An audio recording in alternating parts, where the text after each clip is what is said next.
Welcome to Reddit Reads r/ProRevenge.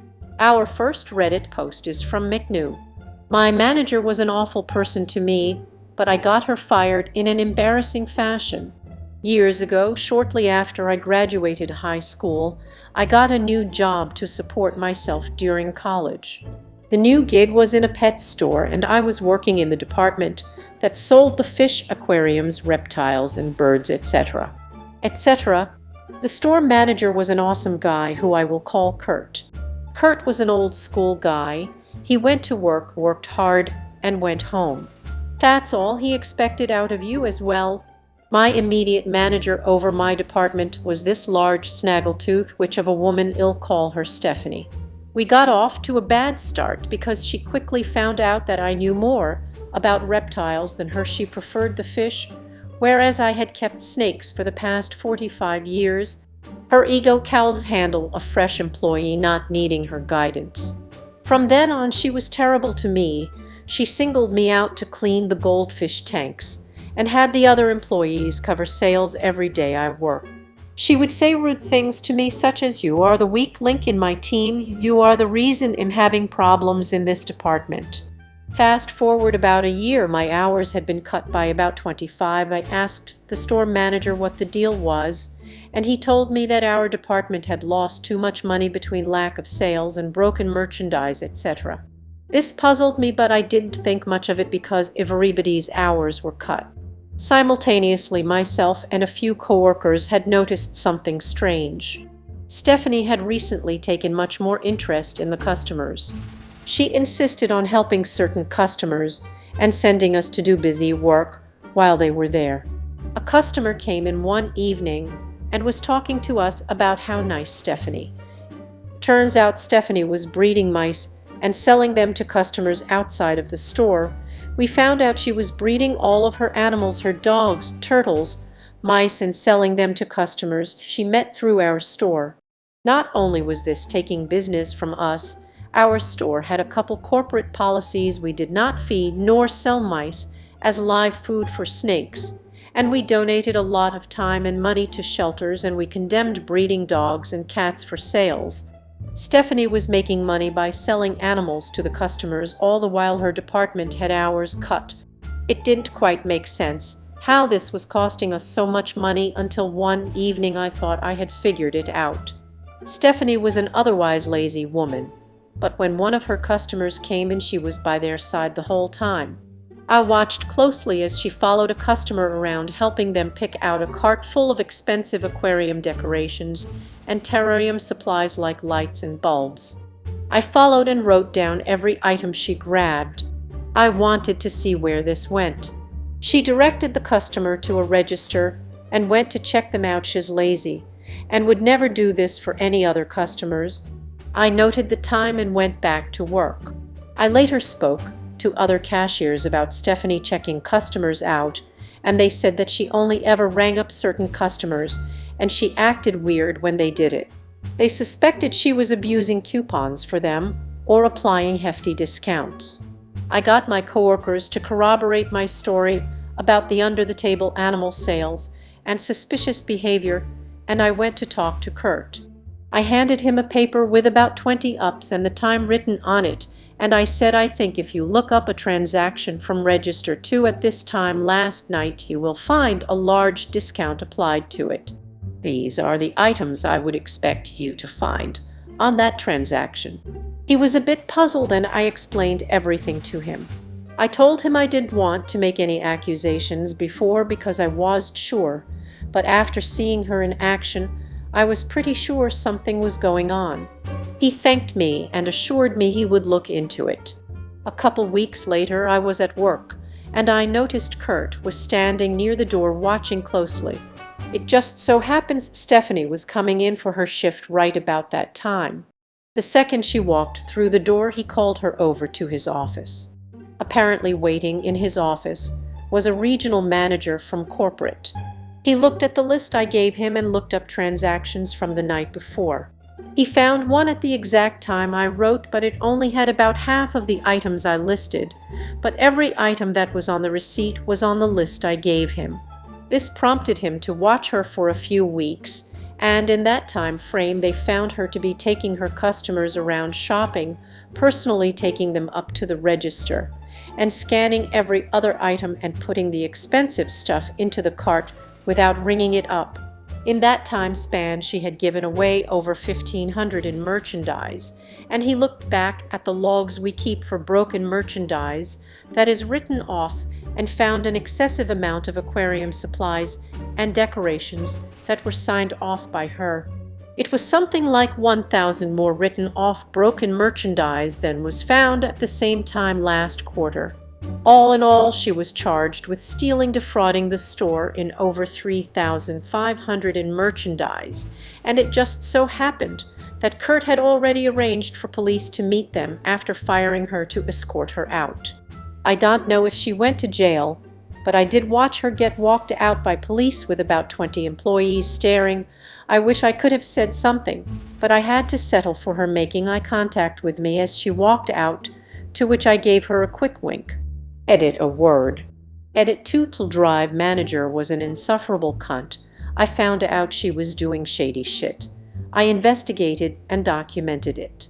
She was fired and escorted out by police. This comment is from Zema28.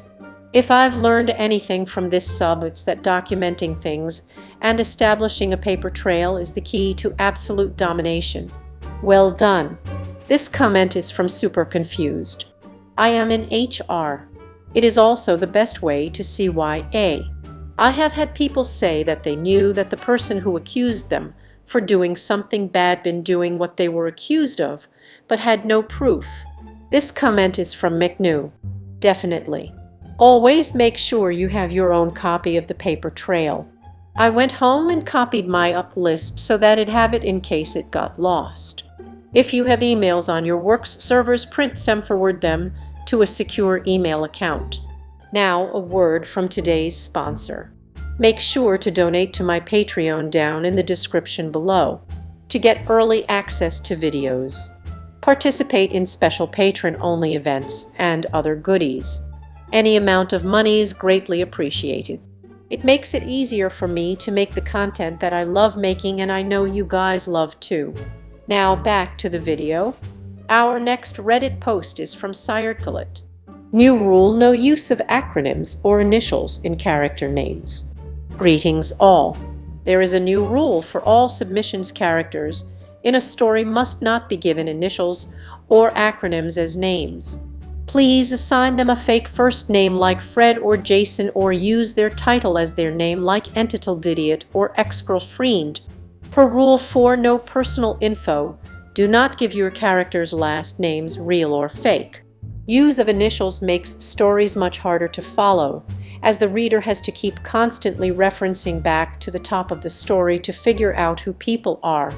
Reading that E.G. and D went to meet RM is much harder to follow than reading that Ex-Girlfriend and Dumb Idiot went to meet roommate. So for naming characters, add RM. Alpha Dog, roommate, Entitledidiot, good. Dave, Mark, Phil, good. Dave Jones, Mark Phillips. Phil Jackson, bad. Rule 4, violation: no personal info, real or fake. Please report stories that use initials for character names. A report reason has been added for this. Stories removed for this reason will be reinstated as soon as they are edited to use either fake first names or titles for character names.